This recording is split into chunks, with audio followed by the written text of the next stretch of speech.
Hello, welcome back to those who were just joining.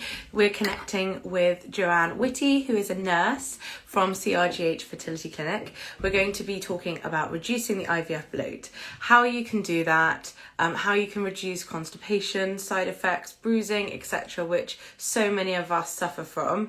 So her support and advice will be invaluable. I'm hoping there won't be technical issues, so let me invite her in a second. Please, whilst you're watching, if you've got any questions, do ask. That's what she's here for. CRGH have a lovely, friendly team, and so they would welcome any questions. Just waiting for her to join. We did just have a few technical issues, so hopefully that will sort itself out now. If you can't hear her when she joins, please tell me, because I don't know.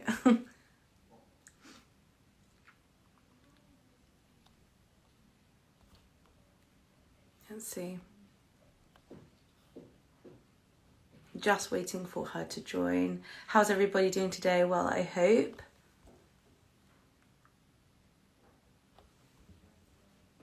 Do you have any questions in advance whilst we're waiting for the connection that you want to throw out here? And I can make sure that I ask.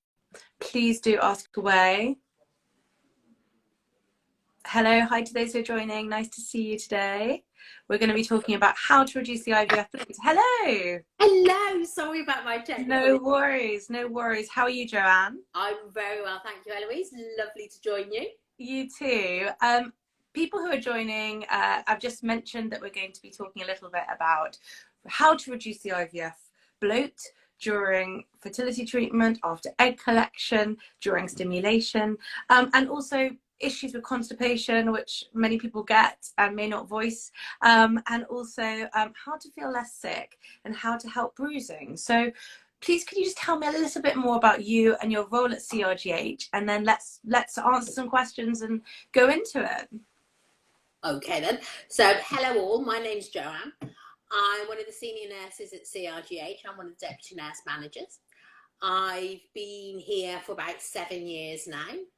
My journey through fertility started at the turn of the century. I like saying that. My last shift as a midwife was Millennium Night, and so I've been involved in fertility ever since then. It's a lovely job, and is sort of aided and abetted by my previous role. And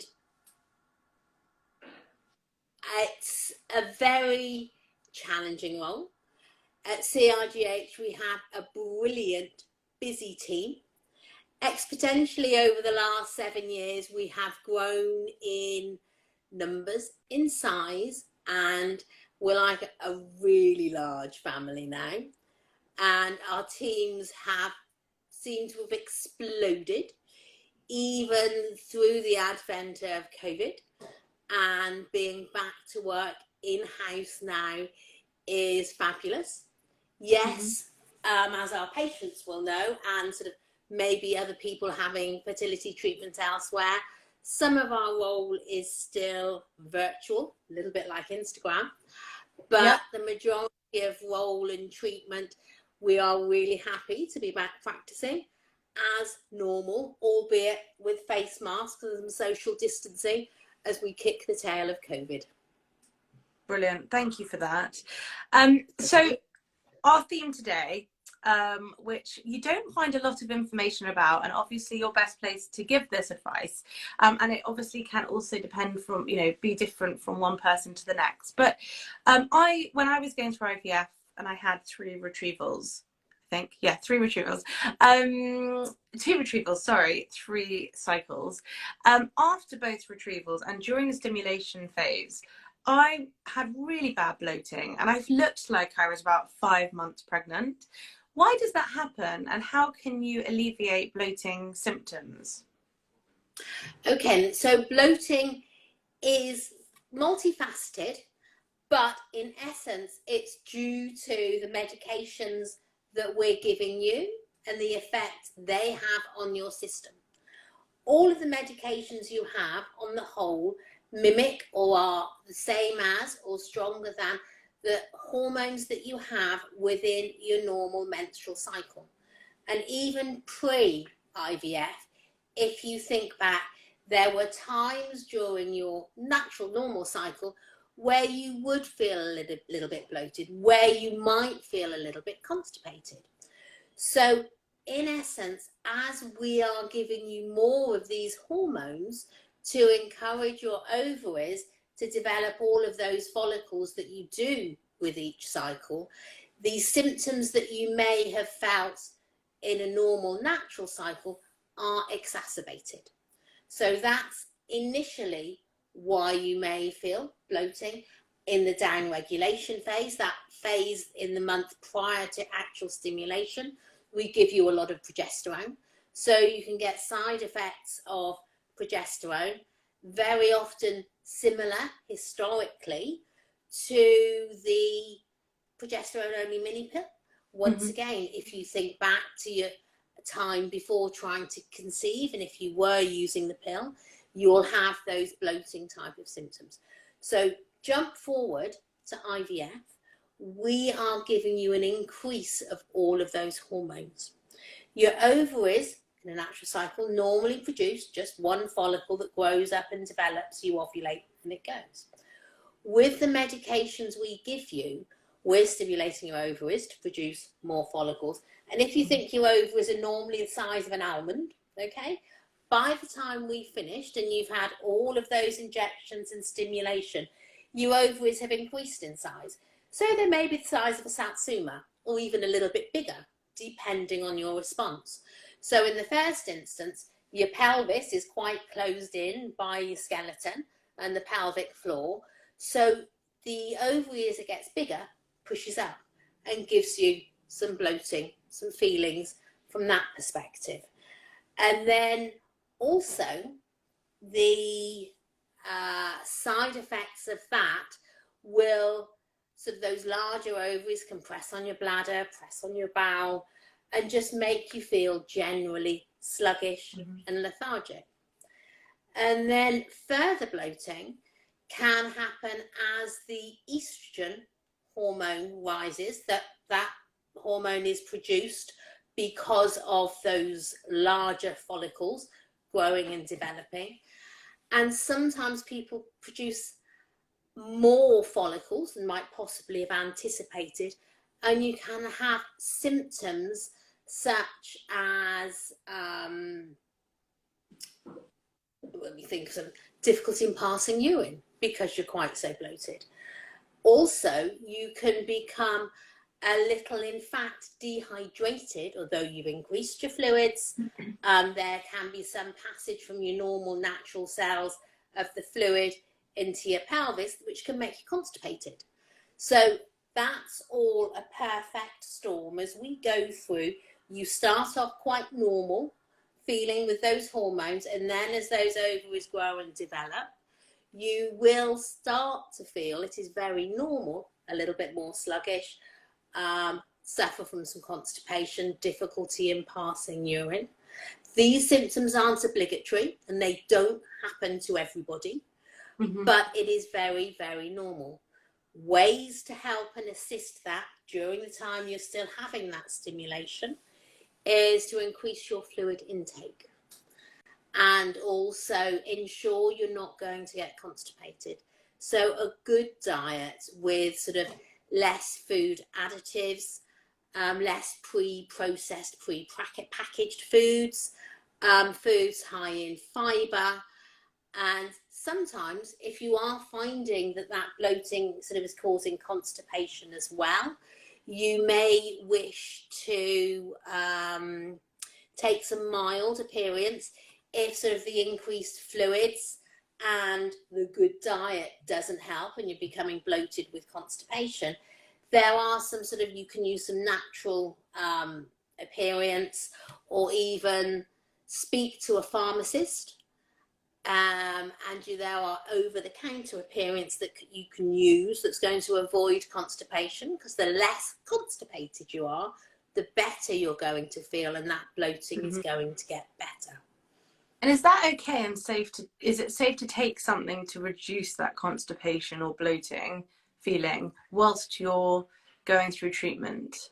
The normal natural aperients that you can use, the doctors are quite happy There are a couple I'm not a pharmacist, so a pharmacy will have a pharmacist there and will be able to advise normal over-the-counter appearance that you could use. But as an example, the old-fashioned nurse in me might advise you to have lactulose. That's a very sickly sweet medicine. Or things such as Fibergel or Laxidone, Movicol. I would always say, if you're not sure, seek advice. You've got your own fertility team that's looking after you, and you will have contact with them. So please don't forget to use the team of nurses and doctors that are looking after you and ask their advice. They will have sort of communication with you, and you will have access to your fertility team. But personally, the increased fluid intake, the good diet, and a mild appearance, if necessary, is absolutely fine. I think what you also just said about maybe switching up your diet and drinking more water is really useful to know. I presume also things like cutting out fizzy drinks is helpful. Yes, and also bearing in mind, yes, but if we move on a little bit later, if people think about nausea and vomiting, because some people will get that because of it, you can find some flattened ginger ale can help with that. So occasionally the odd fizzy drink may help with other signs and symptoms, but very definitely. So we're looking at sort of your good healthy diet, so less of your caffeinated drinks as well. You're trying to get pregnant. When people ask me what they should and shouldn't eat at this stage, my tip is to treat yourself as though you are pregnant. Look at those diets out there. Good healthy diet, perhaps only a couple of portions of oily fish a week, sort of a little bit less red meat, making sure that your meat's cooked. Luckily these days you can still have soft boiled eggs, or we can go back to the soft boiled eggs because that myth has been disbanded. But the healthy diet will help as much as it possibly can. It's the best thing you can do. I think I was one of those really annoying patients where I got in touch with my nurse after the transfer, and I worried because I ate an egg that was runny and I thought it was going to ruin the cycle. So you must get questions all the time about what people have done or may not have done, which they feel like they should have done. Do you but find that's what we're here for. You know, you've got to use us. We're not just here for the clinical things. Yeah. We're here to help sort of you cope. A lot of it is just coping with the whole process. And if that means you're communicating with your team, you're talking to us, well, that's what we're here for. Absolutely. Absolutely. I think that's really good advice. In fact, the team at CRGH have just written a very good article for us, which is all around reducing the IVF bloat and going into sort of medical detail about what you can do and why it's caused and how to reduce these symptoms. So I'm going to link that up to our bio, so please head over there to read it if you haven't already. It's a brilliant piece of advice and article. In terms of constipation, how long, or any of these negative effects of treatment, how long do they usually last? Well, generally the side effects should have resolved. Depends on whether you're having an embryo transfer or whether you're freezing those embryos. If you're freezing your embryos or not planning on an embryo transfer, once you've had the egg collection, you should be getting back to normal by the time you get your next period. But you may still have those feeling of bloatedness, honestly, for some time after that. If you think about it, those ovaries that were that size, that got to that size, then need to sink back down and calm down. And generally, that's by the time your next period comes. If your ovaries have stimulated sort of very well, it may take until the next period or so for you to exactly feel back to normal. Because also, don't forget, at the time of egg collection, we have to retrieve those eggs. And those eggs are collected vaginally. So although you don't have sort of a wound on your stomach, on the whole, we do occasionally do an abdominal leg connection. You still have had a procedure. So you do still have to let your body recover. And my advice is, following egg collection, that if you can, have the next day off work as well. From the point of view that you've had a sedation, you shouldn't be working, driving, or in a position of responsibility for 36 hours anyway. So use that time to have somebody at home, if possible, to look after you. And sort of they can fetch and carry and treat you to your water and your good diet, but also rest. I will say normal exercise is good. Go for a walk around the park, something such as that.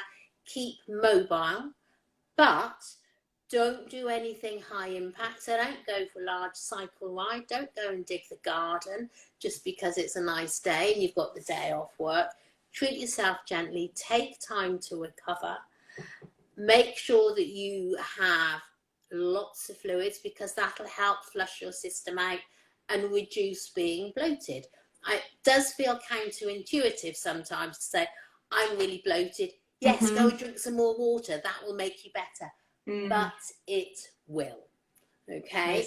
And then sort of by the time your period arrives, you should be over the worst of it.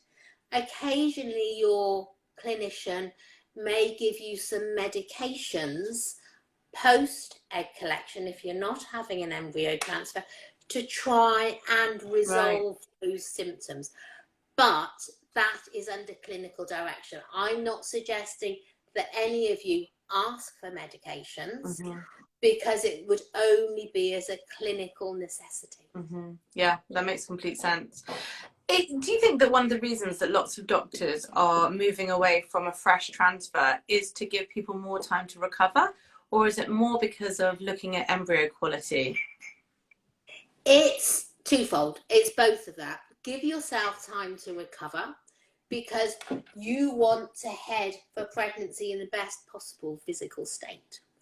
And also there's the thought that with a fresh embryo transfer, maybe all of the medications that you've had to develop those eggs, then to fertilize those eggs, that lining has been bombarded with all of those medications for that side of the treatment cycle.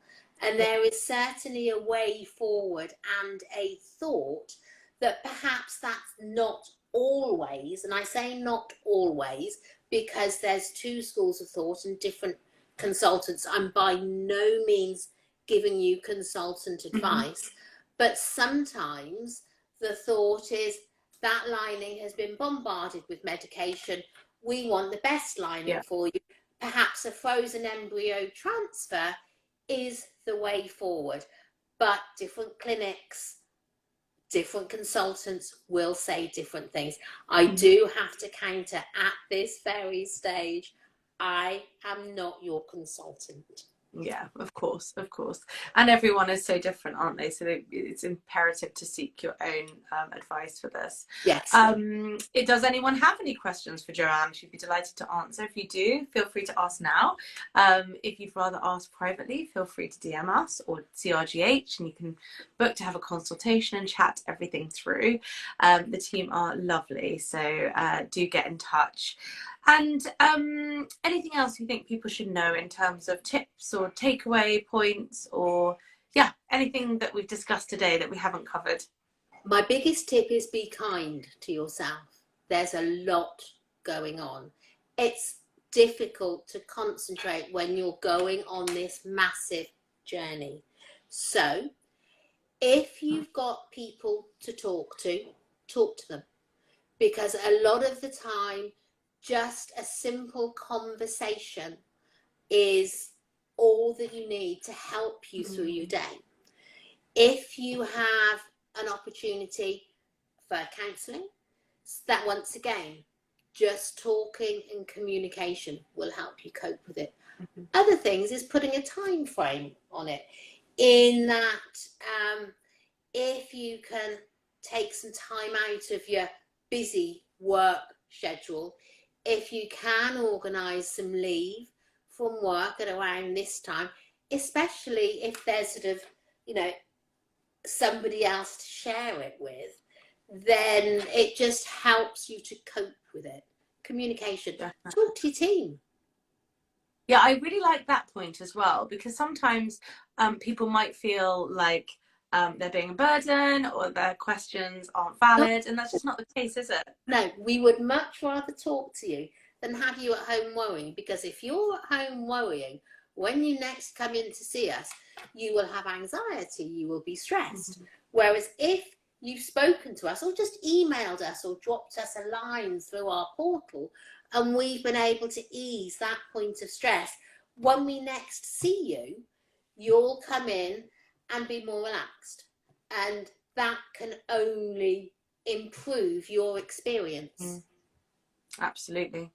Well, thank you so much, Joanne. That's been really useful. For anyone who's just joined or watching this back, then do head to our link in bio. I'm going to link up this article which CRGH have recently written for us all around reducing IVF bloat, sickness, bruising. We haven't actually talked about bruising. That'll be for another day. Yeah. And just reducing symptoms that may be uncomfortable.